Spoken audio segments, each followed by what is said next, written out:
Number 74. Yes, we're 74 in of At Your Service with Haber and Martinez. I'm Haber. Martinez is not here. He may join us later. He may not. But in either event, we have Daniel Tibbitt off to my right, depending upon how you're looking at the screen, could be your left. Dan is a friend and a colleague. He's a former public defender here in Miami-Dade County under Carlos Martinez, who we've had on as a guest. Many other former public defenders have been on and graced us with their knowledge and experience. Dan is a little bit different than those others because Dan is a specialist in the area of criminal appeals and post-conviction work. And that's what we're going to be talking about today. The title of the show is, If at First You Don't Succeed, Do You Appeal or Try Again? A little play on words, but basically Dan is an appellate guy. And so what he does is he cleans up messes made by either lawyers, judges, juries, or prosecutors or defense attorneys. And he tries to achieve substantial justice on the back end of a case after things have gone south for a defendant. Although that's not all he does, that may be the overarching umbrella, but there's an awful lot more to it. And that's one of the reasons that Dan is here, to be able to share his experience and his knowledge of appellate law, appellate procedure, appellate rules, appellate timelines, deadlines, protocols with you all, the folks. So with that said, Dan, thank you very much for joining me today. I appreciate it. Thank you, Mike. I appreciate you inviting me on. I look forward to discussing appeals with you. Thanks. Why don't you tell the folks, what are appeals? What is it you do? Okay, so basically, the way I consider appeals would be anything that's post a guilty adjudication, which is either would be going to trial and losing or taking a plea and, being convicted and sentenced in a criminal case. So, the most, I guess, basic version of that is someone goes to trial, is found guilty by a jury and loses, and they then appeal to the appellate court, which, in Miami, where we are, is the Third District Court of Appeals for state court. The appellate court is looking at the trial, looking at what happened in the trial, what errors the judge may have made in legal rulings, et cetera. But there's a lot of other categories of criminal appeals that, we can get into that, but there's things that happen after that direct appeal. If the direct appeal is unsuccessful, sometimes when someone takes a plea, they can still be able to reopen a case depending on the circumstances, if there's new evidence, if there's ineffective assistance of counsel. So, but for my job, or, what I do in my firm is, try to help people that have been convicted and are trying to, either eliminate those convictions or, reduce the sentences that they have. So let's take that worst case scenario and throw out a nice statistic. I know that in your career as an appellate attorney, you have had more than 10 life sentences. That is, people who have been sentenced to life in prison by a judge here in the state of Florida, reversed. Mm-hmm. That's pretty serious accomplishment. Can you share any of those war stories with the folks? I mean, I can't imagine much more satisfying than overturning a sentence of life, except maybe a sentence of death. Yeah, it is. Those are, things that I'm proud of for sure. And since you mentioned it, death penalty appeals is not something that I handle. You have to have, that's the one category of stuff that I don't do. You have to have certain certifications and experience in death cases that I have not wanted to pursue. But overturning a life sentence, a lot of times those issues have been issues where someone is convicted, maybe in the 90s. So we're talking, 30 years ago now. And sentencing laws have changed a lot in Florida in the, intervening 30 years. And so, even if there's not much that can necessarily be done about somebody's guilt, and like what actually went down at the trial 30 years later, a lot of times there's not much you can do.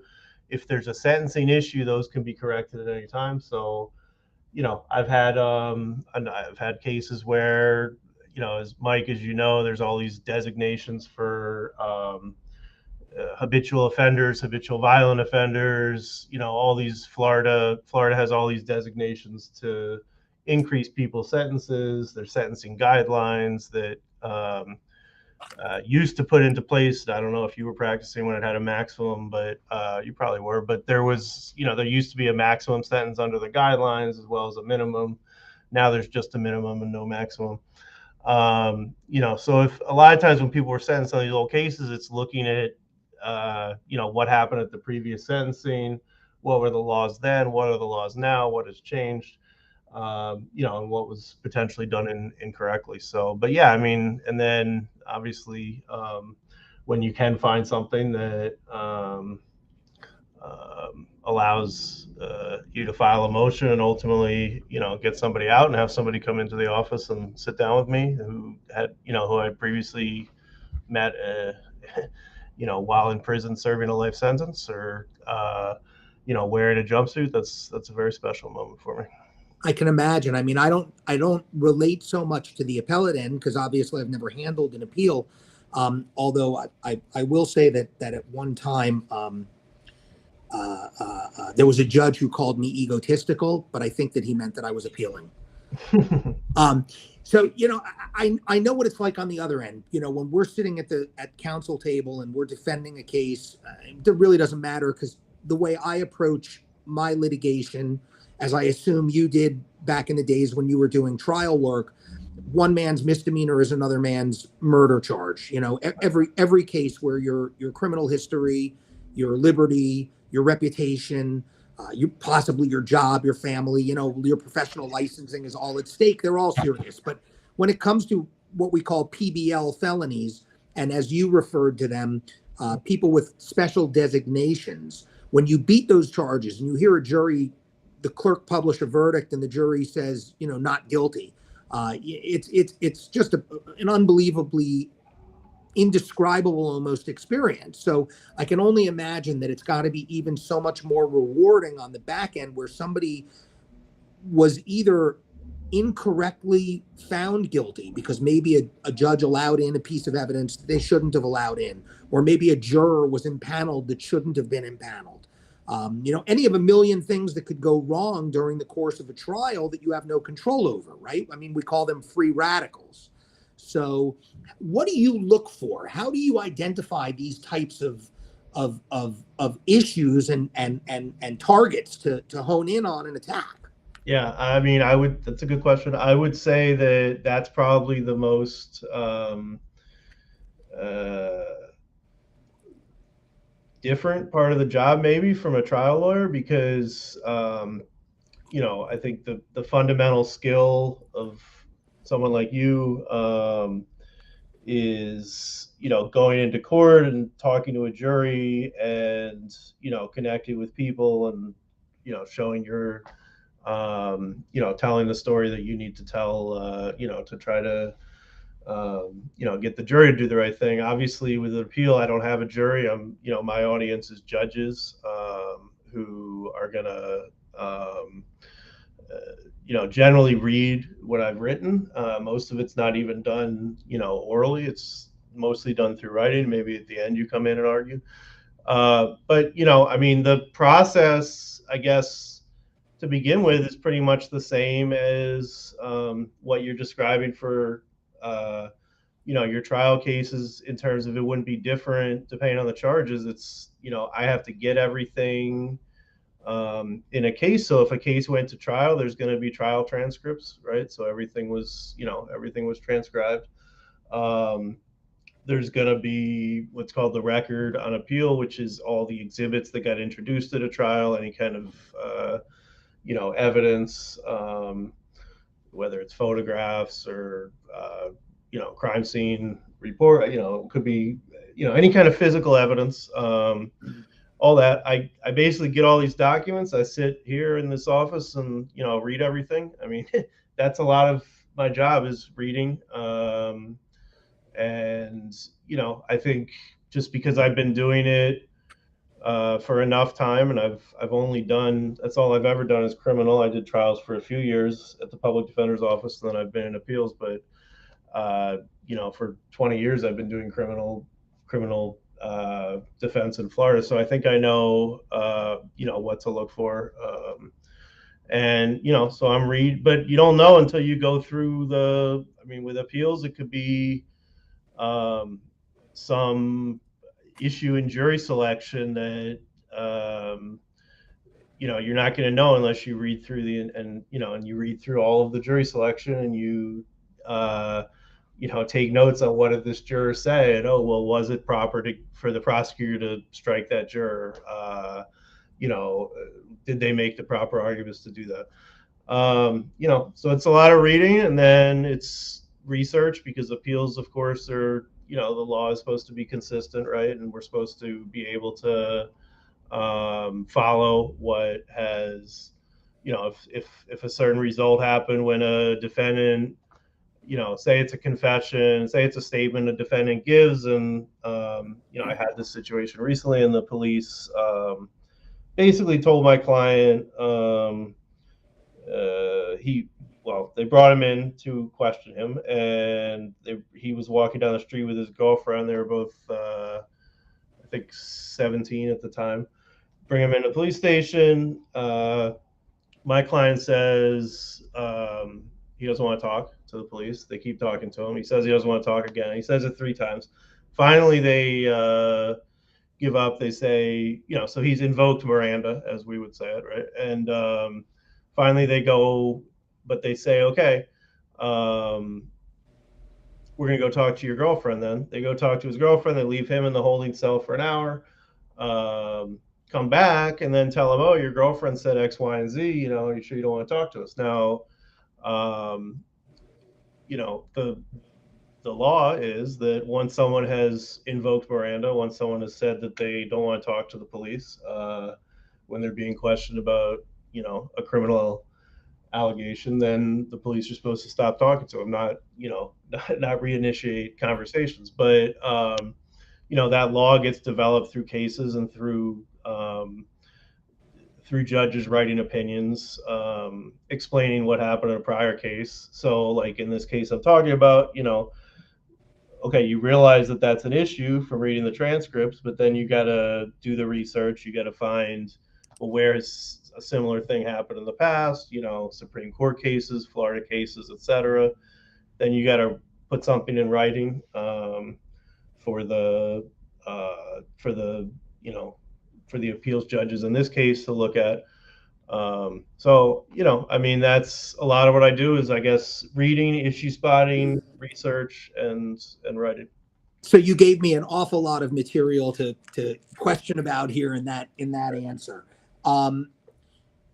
So many notes I just took on all that. So let me hit some of them kind of in order of how you gave them to me. One thing you talked about was trial judges versus appellate judges. And there's obviously a very big difference, right? Most appellate judges were trial judges prior to becoming appellate judges, right? Here in the state of Florida, you can only either be appointed as a trial judge or elected as a trial judge. Yeah. You cannot run to be an appellate judge. You can only be appointed. They're all appointed. Correct. Now, once they get appointed, they do go up on the ballot for general elections to be retained or not. Correct? Yeah, but I mean, I don't think any judge ever in Florida has not been retained. I think right, but my point being, there's a difference between trial court judges who run for election, run campaigns, right, raise revenue, rely upon the bar association, friendly lawyers and whatnot to contribute to their campaigns and get the word out and get their friends and family to vote. Right? Most of the public doesn't focus on judicial elections. They focus on local elections for their mayor or for their police chief or, whatever it is they can vote for. I guess not police chief, but local representatives, what have you. But judges, not so much. Most people, the public at large is kind of apathetic to judges. So in order to become an appellate judge, you have to be appointed. And so they have a little bit of a different layer to them in that they don't have to rely on those campaign contributions and that kind of, friendliness level that they want to have with counsel. So how does that interplay in appellate court? When I appear in front of a judge, they don't say it because obviously they'll get censured if they do, but it's ticking through the back of their head. Haber. Do I remember seeing his name on my campaign contribution list? Was he on my reelection committee? Did he support the guy or gal that ran against me? They don't say it, but it's rattling through their brains. That should be a non-issue with appeals judges, correct? You would hope so. I think that the theory of appointments is that it would insulate them from that, and it certainly does insulate them from having to appeal to the public. I think a lot of thinking about how I want to say it. I think a lot of judges, if they're on the third district court of appeals, there's 6 district court of appeals in Florida, right?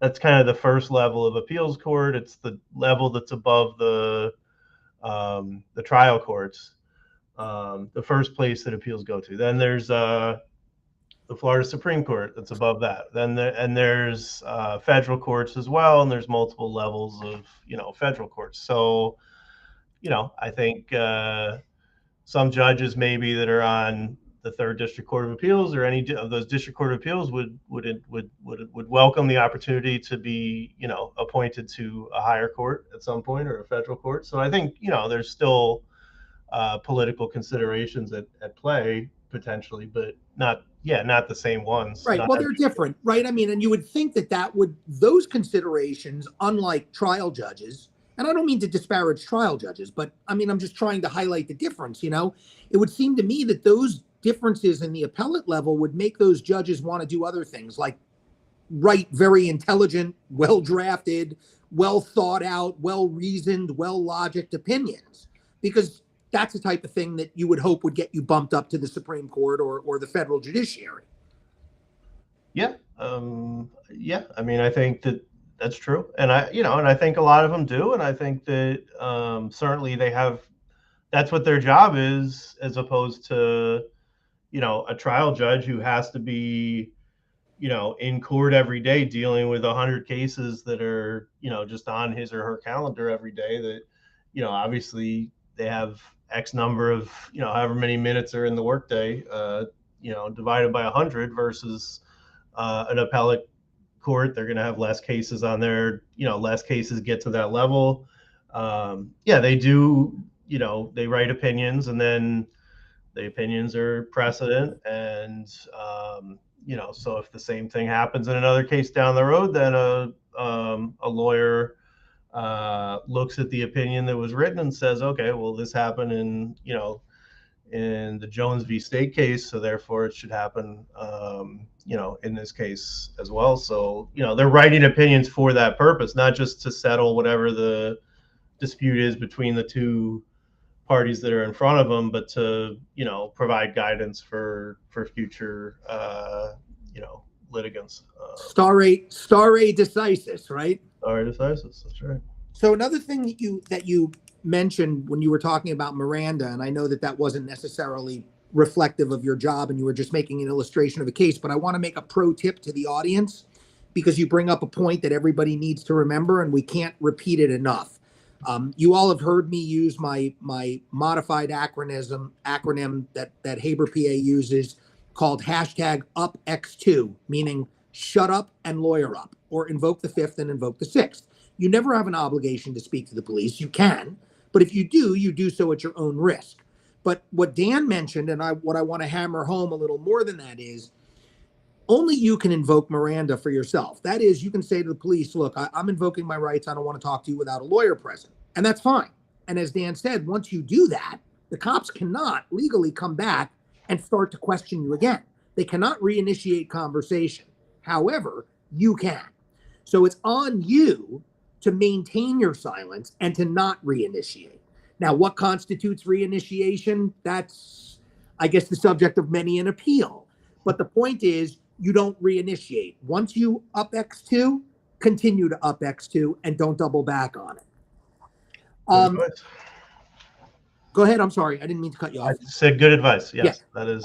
If more people did that, you and I would have less work to do potentially. So I want to also, you mentioned jury selection. And obviously, jury selection, I think, and I think many lawyers agree, is possibly the most important aspect of any trial.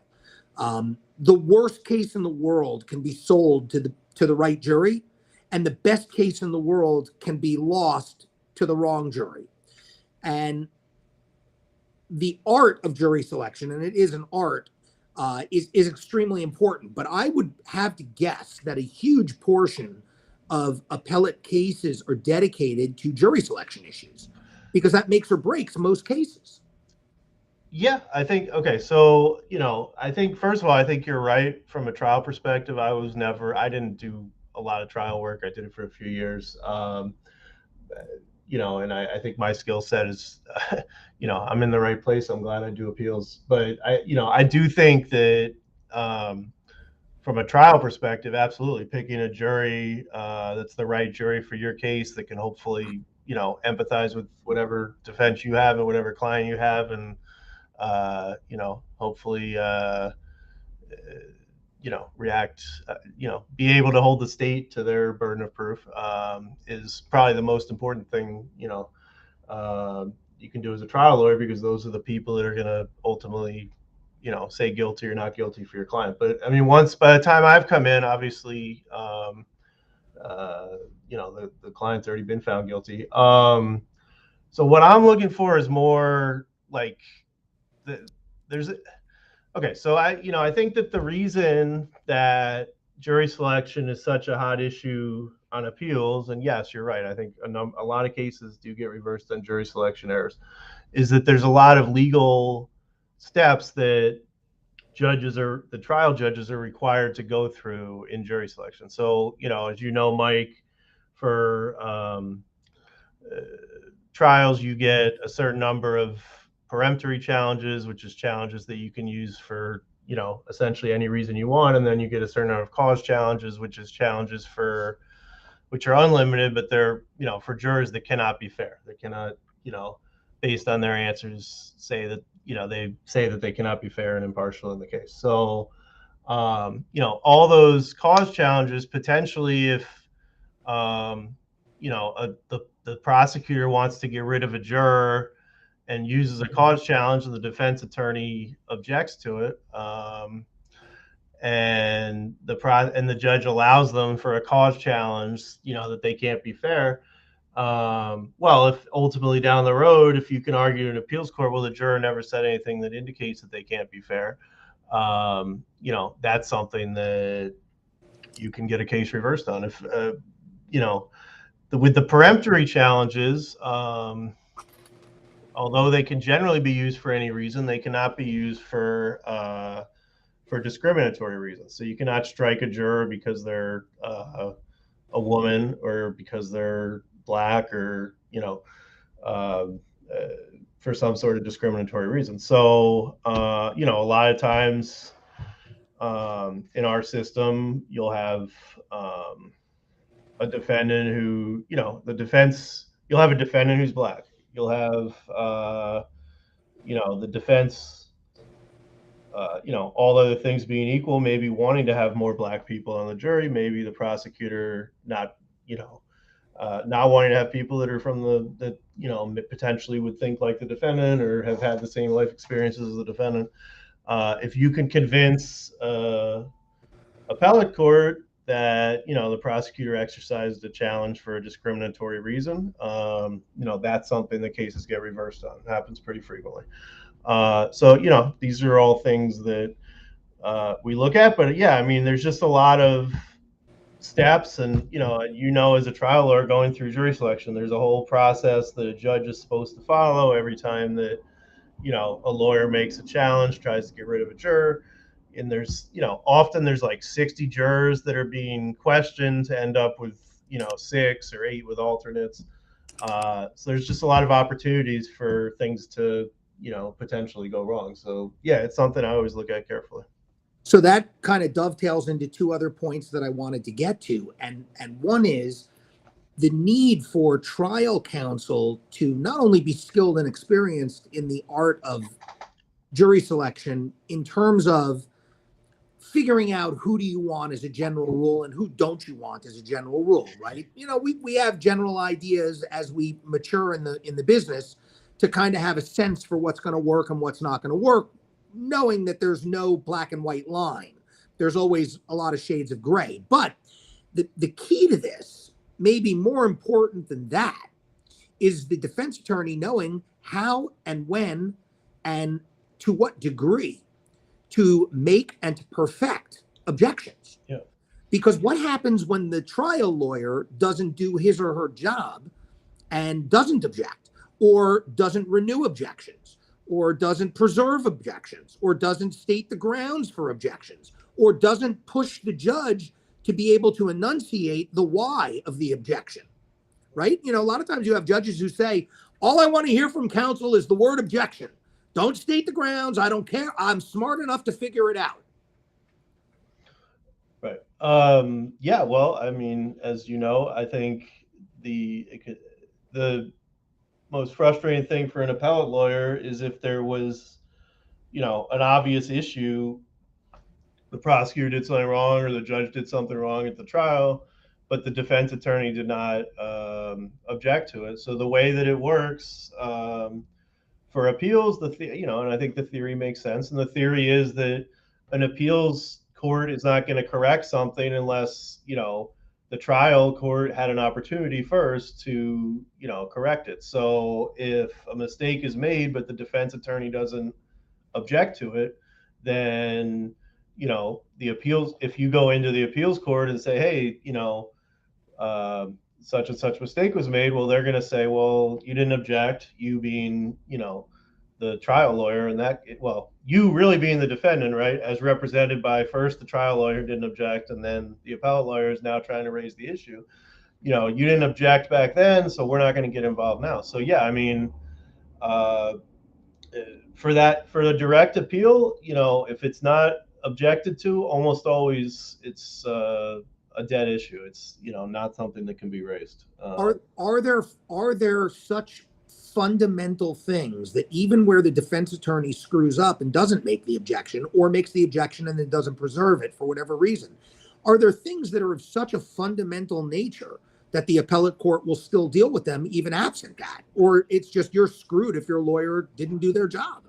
Occasionally there is. I mean, I would say, I have clients, potential clients ask me all the time, well, what's is a judge going to do X, Y, and Z? Kind of like what you're asking me. And, almost always the answer is it depends. There's not like a black and white rule, but it's certainly a heck of a lot better if the attorney objects and you don't have to get into that situation. But yeah, I mean, there are circumstances where you could argue fundamental error, that it's, such a serious, like for instance, if, and this actually happened in a case that I had, the judge did not read the reasonable doubt instruction to the jury. Okay. So, that's a pretty big screw up. Yeah. So, and the defense lawyer didn't object, didn't realize it. And, that was something where the appeals court said, okay, that's fundamental error. If the jury isn't even instructed on what a reasonable doubt is, how can we have a criminal trial? So yeah, there are some things, but like a normal jury selection, like what we were talking about an error of, a cause challenge being granted on a juror, they're not going to touch that unless there was some kind of objection to it. So, just so the folks are aware, the language Dan used, it's almost parallel to a lot of times I get asked questions about people with criminal history that get denied jobs, and they want to know what they can do about that. And I always tell them, look, Florida is what we call, I'm not an employment lawyer. So I always tell them, go to an employment lawyer, but here's what I know about employment law. the basic is Florida is what we call an at-will employment state, meaning that unless you have an employment contract, you can be hired or fired or not hired for any reason or for no reason at all, so long as it's not an illegal reason, right? So they can't say, well, I'm not hiring you because you're gay. I'm not hiring you because you're a woman. I'm not hiring you because you're an African American. They can't come up with some protected class and then exclude you because of it. So it's the same type of thing in jury selection. I think that's kind of what Dan was saying. For a preemptory challenge, you can strike any juror for any reason or for no reason, but it cannot be for a discriminatory reason. So, but the next thing I wanted to go into that dovetailed into that was I wanted to talk about ineffective assistance of counsel and Rule 3s, because I assume that that is also a huge portion of the appellate caseload. And that would be a client coming back and saying, but for my lawyer screwing up, being an idiot, not listening to me, not doing what I told him to do, being incompetent, whatever reason, my lawyer was ineffective, and therefore whatever happened should be undone and I should get another shot. Yeah, that's a good summary. So that would be the other big category of what I do besides direct appeals that we've been talking about after a trial, where you're looking at mistakes that the judge made at the trial. And so with the ineffective assistance of counsel in Florida, there's a rule of criminal procedure called that is numbered 3.850. So a lot of lawyers call it, or defendants call them Rule 3s. Those are motions that are trying to argue, basically just what you said, Mike, that my lawyer screwed up in some way, and I got screwed by it. Legally, what you have to show is that there was some kind of what they call deficient performance, meaning that the lawyer did something identifiable that fell below a broad standard of what a competent lawyer would do in a certain situation, and then two, that that the defendant was prejudiced by it, meaning that the outcome in some way was different than it would have been. So otherwise. So basically, if if the lawyer screwed up I don't know, say there's a trial for a murder case, and I don't know, the lawyer didn't cross-examine one witness on some prior conviction that he had that would have made him potentially less credible to the jury. But there's 5 witnesses that were eyewitnesses to the murder, and they all say that they saw it, and the court is likely going to say the defendant wasn't prejudiced, even if, yes, the lawyer may have screwed up, but even if the lawyer had not screwed up, the defendant still would have gotten found guilty based on what the overwhelming evidence in the case was.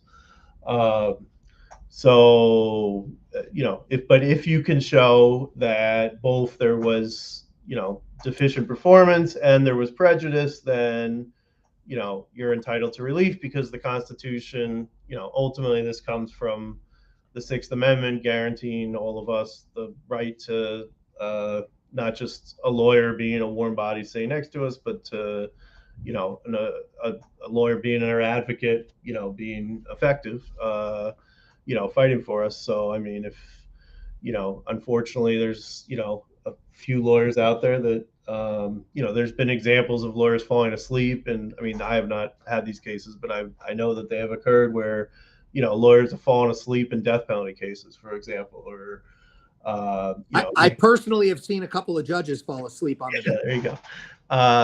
So I mean, there's a certain standard that's supposed to be that the Constitution guarantees people that the government charged with crimes, and so that's what that type of motion is designed to allow them to have a avenue to seek relief. So yeah, I do a lot of those. I mean, I don't know if you have questions, I'm happy to talk about them.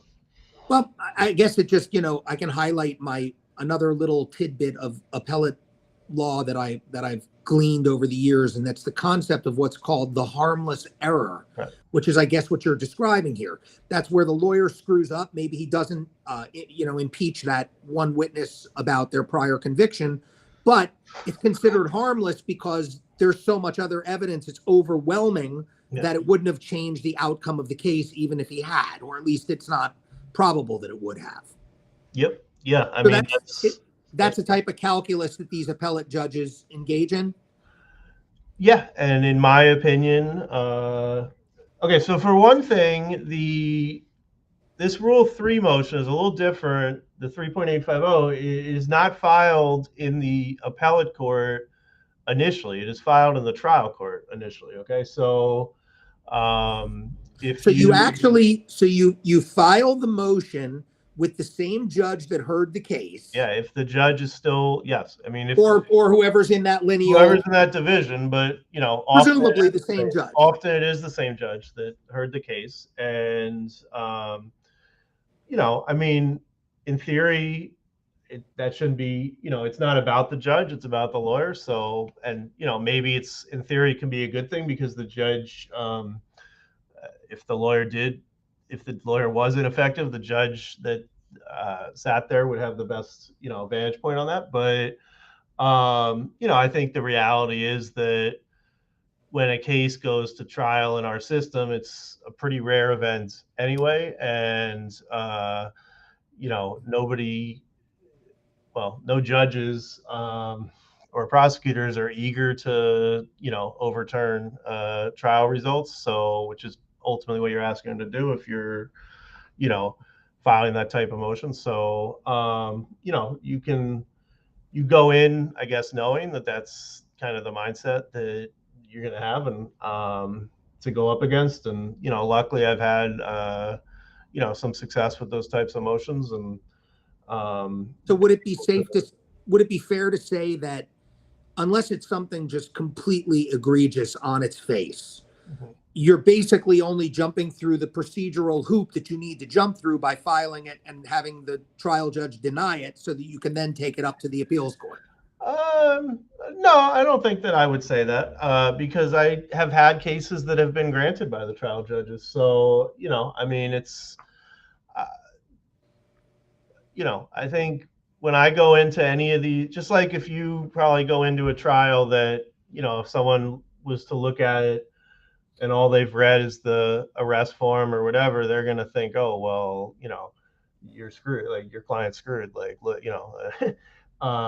look at all this evidence, what are you going to say at trial? But, as you work on the cases, you get to, I think, believe in, you formulate arguments and you get to, believe in your client and believe in yourself and what you're doing. So I don't go into any of them thinking it's futile, but, I mean, I hopefully can give a reasonable assessment to the client. And I try to, of telling them, look, I mean, if it's something, there are cases, and for me, there are cases where people come to me and I say, look, I'm not, this is not something I'm going to take, because I don't want to take your money and do this, and I know it's going to be denied. I mean, I have a high likely, I believe it's going to be denied strongly.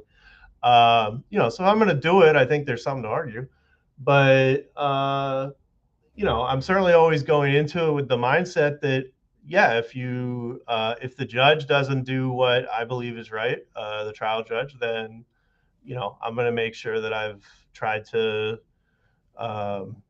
make the record and, make everything clear for the appellate court. So right. But the point being, you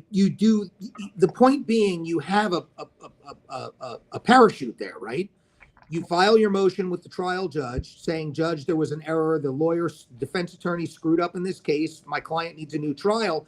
And you know that even if the judge says, yeah, that's nice, but no, you still get your written order and then you can run upstairs to the appellate court, correct? And you have a whole new argument to make in front of a whole new panel that doesn't know anything about this case and has to rely on the hard four corners of the documents and transcripts that are filed, as opposed to the judge relying upon his or her own memory of what occurred.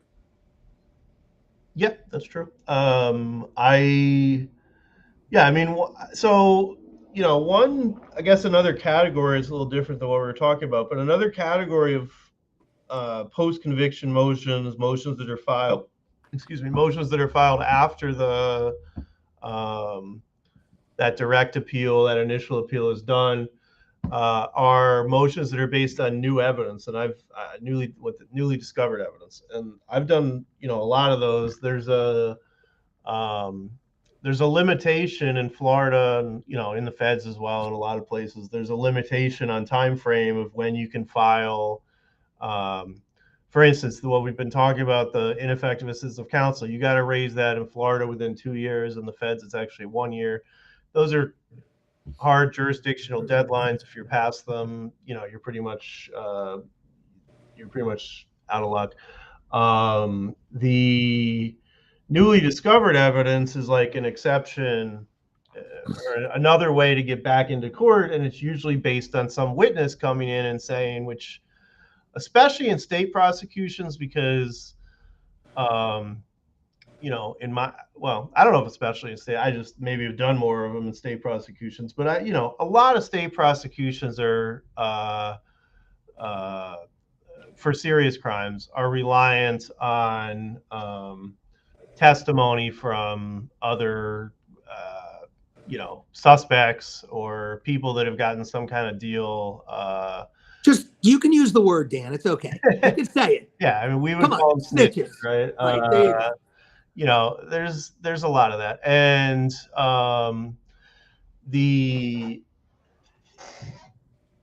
in many instances that I've dealt with, those people come back, 5 years down the road, 10 years down the road, and say, well, actually, I was told by, and then, and the jury's told at the trial, oh, well, yes, this guy's cooperating with us, but, he's not getting any particular special deal or whatever. And like, if that person comes in, years later and says, actually, I was told by the lead detective, I was told by the prosecutor, if you don't say, X, Y, and Z, then you're getting charged and you're getting life in prison. Don't we call that the Frank Pantangeli situation, right? Isn't that where in The Godfather he says, yeah, but the FBI guys, they said, just say Michael Corleone did this and Michael Corleone did that. So that's what I said.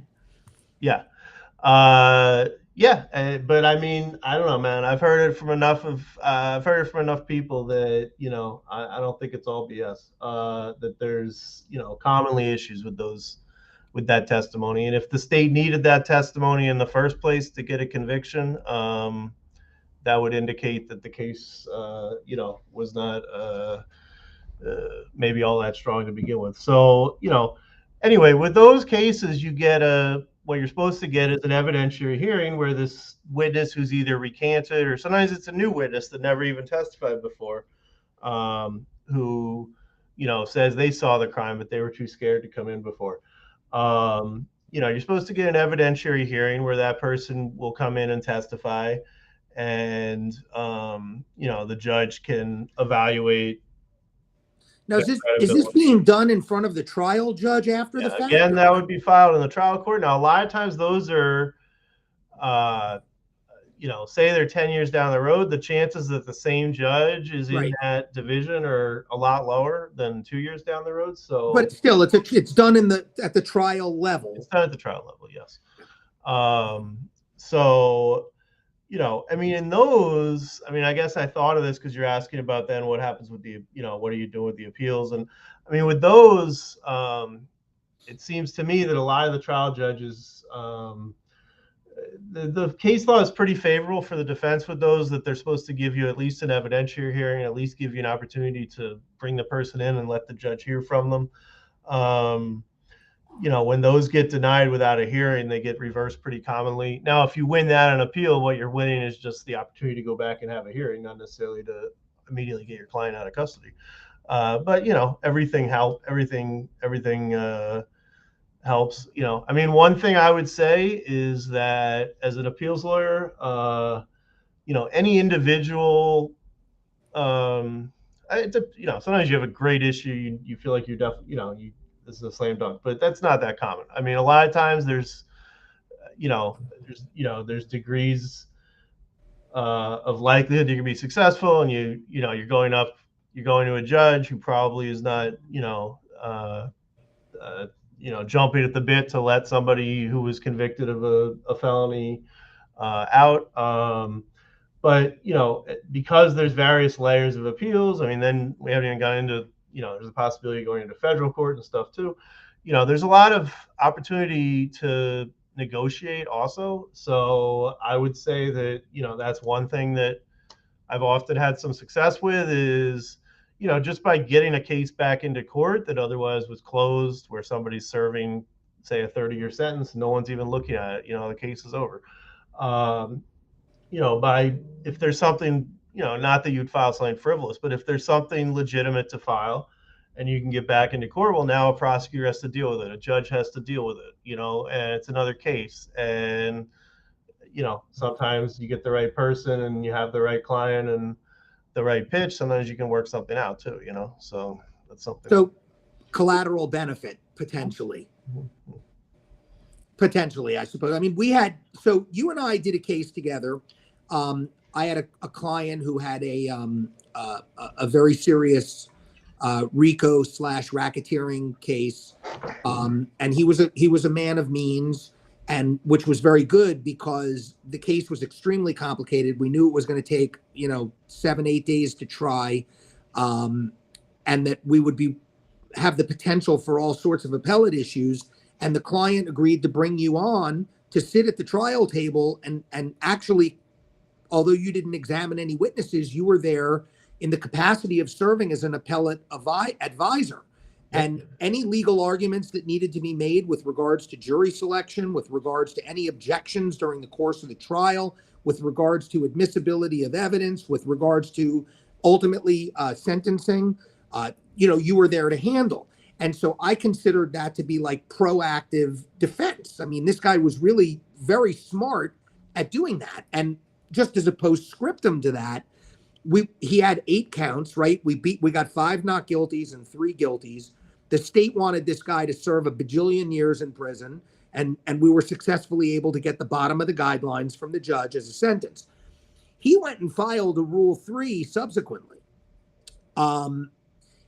And that case was never litigated because while it was sitting outside of the judge's courtroom waiting to be litigated, the parties just simply agreed to shave time off of his sentence, and he withdrew the petition, and he got the relief that he ultimately wanted to get without having to go through that hearing. So I guess that's kind of an example of what you're talking about. Yeah, exactly. Right. So just because it's going to be just nuts and bolts, they're human beings, and, you're going to take up days of time of a judge and a prosecutor and all that. And sometimes good things can happen if you just, get into court. So yeah, I guess as a corollary to that, you also have to, remember the old adage of be careful what you ask for, you might just get it.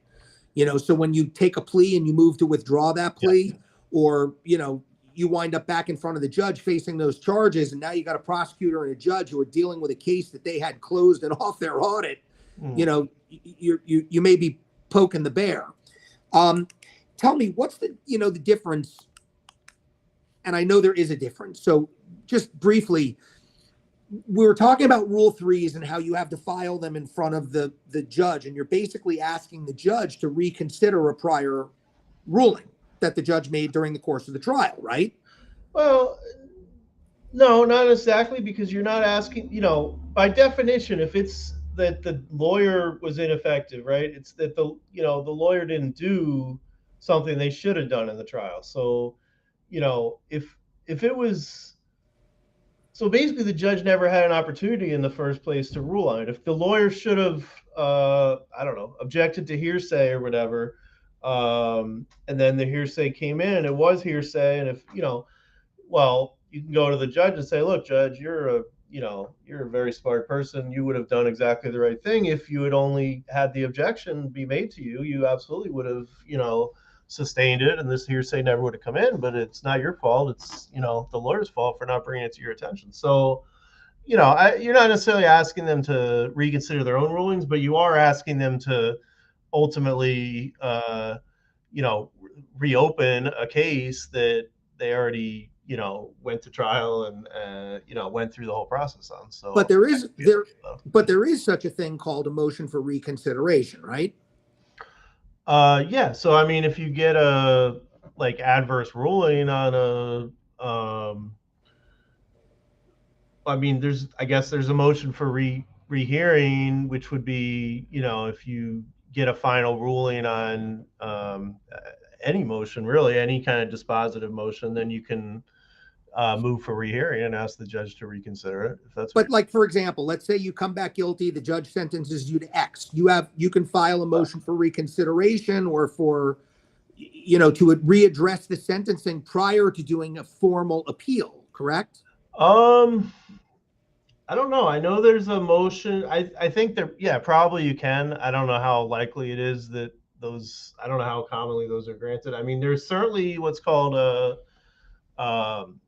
what I'm thinking of when you say that is like a 3.170 motion, which is a motion to withdraw a plea. Those have to be filed within 30 days of a plea, and it's basically a defendant saying, look, I made a mistake by entering this plea, or I wasn't told X, Y, and Z by my lawyer. And but it has a short deadline, only 30 days. But And what happens when you blow that deadline?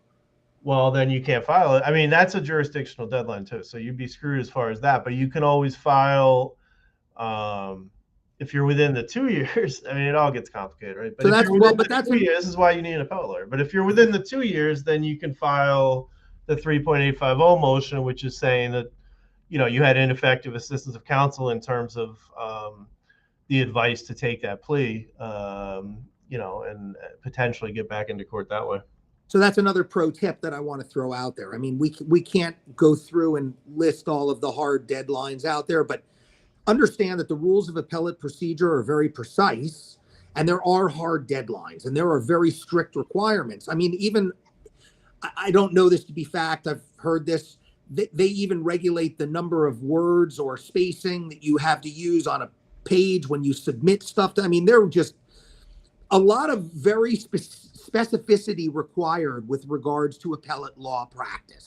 So my pro tip would be you need to get to an appellate lawyer quickly if you want to raise an appellate issue and have it assessed and figure out whether or not it's actually viable. Yeah, I mean, I think the most, frustrating thing that, I don't know if I should say the most, but a frustrating thing that I deal with is when somebody comes to me or a family member comes to me and, calls me up and, oh, Dan, I have this is such and such issue. And it's like, oh, that would be a great issue, except that it's, you got convicted in 2017 and now it's 2023 and, you're past the time frame. It's the easiest thing in the world for the judges to just deny something as untimely. They don't have to do, they don't have to analyze anything. So are there end arounds? Sorry? Are there end arounds? Sometimes there are, but I mean, it's not a good position to start in, to have to be trying to find one of those exceptions. So, yeah, I mean, certainly the bottom line would be that it is ideal to, as soon as you get convicted, and plenty of people do. I get calls. I got a call earlier today from someone who got convicted last week. So, I mean, those are the best scenarios because I can come in and, quickly. Whatever needs to be done, I can do it. And you need to, but you're also at the mercy, like you need transcripts. You need to be able to, generate documents to be able to rely upon. Obviously you're not filing, making allegations in front of a judge without looking at some record. No, but if I get hired right off the bat, then I can go ahead and get the transcripts immediately. Right. I can file. So I wouldn't need to make the actual argument. I just need to file, if there's like a boilerplate, like it's usually just to file like a notice. It's just a piece of paper saying, we're going to appeal. We're going to do X, Y, and Z. And then, I can get the time I need to get whatever documentation I need and do what I need to do. But if all that's already passed, then it's, a lot more difficult. So 2 more things I want to get to. And I guess that kind of dovetails into one of them, which is how do you get most of your cases? I mean, I know, for instance, I just recently referred you a case where I believe a judge made a very bad ruling and the case is still alive in the trial level. And I sent it over to you with the hope that you would be able to file an appeal on that or a writ or whatever language you use to try and deal with it. And you also indicated that family members come in, likely, hopefully quickly after an individual gets convicted. They find Tibbitt law. Folks, that's Tibbittlaw. They find Tibbitt law and they come to your office, they make an appointment, and they sit down and tell you their tale of woe, and you're able to look at the docket online and see, yes, okay, here's the judgment date, here's the sentence date, here's the charges, here's the sentence, and then at least you can have an intelligent conversation. But where and how do these cases generally find their way to you? Are they mostly walk-ins? Are they lawyer referrals? Are they prior clients? I mean, I love lawyer referrals, and I do get a good number, and I always appreciate it because then I have somebody who, can give me a lawyer's perspective on what happened, which is, it's usually easier for me to get to the meat of it than digging through it myself. But the bulk are from former clients, referrals of, basically because it's all criminal appeals that I do, and I pretty much, I'll do a misdemeanor, I'll do cases where someone wasn't sentenced to significant time, but the most of the people that are motivated to appeal are people that were sentenced to prison time. So these guys are in prison, and this is obviously something they're talking about is their cases and who knows how to do it and stuff like that. So I think that's so you get the jailhouse prison buzz. Yeah, I think so. Yeah. So that kind of dovetails into the last topic that I really wanted to hit with you, which is, I don't like to throw around too much Latin, but this is a pretty well-known phrase, and I'm sure that it's something that you deal with great regularity. Habeas corpus. Tell the folks what that is and how it applies to our discussion.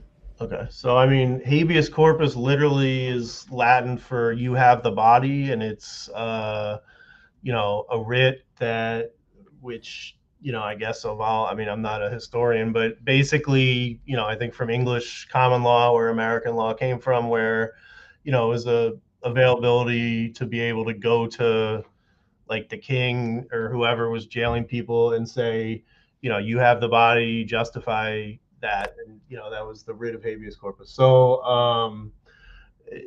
that's still essentially what it is. You would file it as someone who's in custody against the entity that is detaining you. So whether it's the federal government or the state government, the prison system, and saying that your detention is illegal.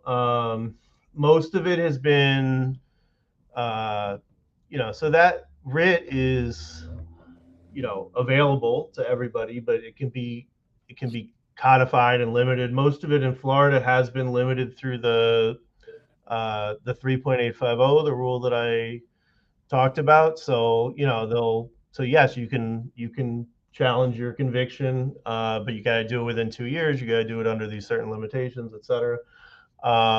There's a federal writ of habeas corpus as well. So if you've exhausted all of your remedies in state court, and the feds also have strict time limitations and procedural hoops, but it is available. And if you follow those procedural hoops, then you can go into federal court and say, the Constitution is being violated by my detention.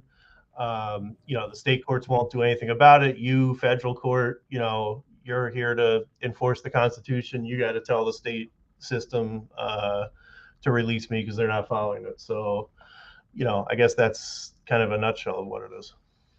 So we didn't really have an opportunity to talk about the federal process versus the state process, but we're already up against our hour limitation. Clearly, there's a lot of things that we could have talked about, but I think that we had a pretty good dialogue and hit a lot of good points and gave out some good pro tips. I just want to close to tell you that whenever anybody finds out you're a lawyer, you get a variety of things. Usually somebody wants legal advice on something. In my part, people don't always accept the fact that I only do criminal defense. So I get questions about like real estate, and I have to laugh about them because I wouldn't know a piece of real property if I were standing on it. much less how to, deal with real estate issues in the law. But the other thing that we get a lot of is lawyer jokes. And so, obviously over the years, I've learned many lawyer jokes, but I really didn't know any lawyer appeal jokes other than the one that I mentioned before about the judge calling me egotistical. So I had to look up a few, and I figured I'd share them with you in the event that you don't know them, and the audience. So why did the apple break up with the orange? Because the banana was more appealing. A defendant pleads not guilty by reason of insanity and loses. He then goes to the appellate court and pleads the same exact thing, expecting a different result. Does he win his appeal? And finally, what makes Italian desserts so appealing? One can only guess. So that's what I got. New dad joke material for my 9 and 8-year-old now. That's what I got for you. Dan, thank you so much for joining me today and for sharing some of your cases and your experience with the audience. I think it's really invaluable. The truth is, all of us are fallible. And even when your lawyer does everything right, even if your lawyer dots every I and crosses every T, we can only control what we do. And we don't get to control what the judge does. And we don't get to control what the prosecutor does. And we certainly don't get to control what the witnesses or the jurors do. I believe that there was an issue with one of the jurors in the Ghislaine Maxwell trial that is a major issue there with regards to their failing to disclose stuff and then coming out after the verdict and finding out that the juror, had withheld significant information. These are things that no defense attorney might have been able to deal with in time, but it's illustrative of why appellate counsel is so important. They're there to correct wrongs, regardless of whose fault the wrong is. They're there to make sure that individuals are treated fairly, even after they have been unfairly treated. So Dan Tibbitt, Tibbitt Law, big brain guy, good friend, always willing to help out people who have questions. And I know this, not only from my own personal experience, but just from being a member of the criminal defense bar and seeing Dan's consistent, willful and intelligent insights that he offers to people who ask questions on our local listserv for criminal defense counsel. So thank you again very much for coming and joining us today. We really appreciate it. And maybe we'll do a follow-up show and hit some of the issues that we weren't able to get to today. But either way, I want to thank you again, and I want to thank the audience and, of course, Miami's community newspapers for helping us. Just a slight programming note, we will not have a show next week. I have a trial call in a trafficking case, and God willing, we'll actually get to pick a jury.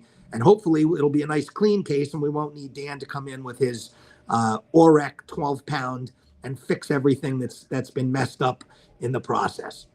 So thank you all very much. We appreciate your joining us for episode number 74 of At Your Service with Haber and Without Martinez this week.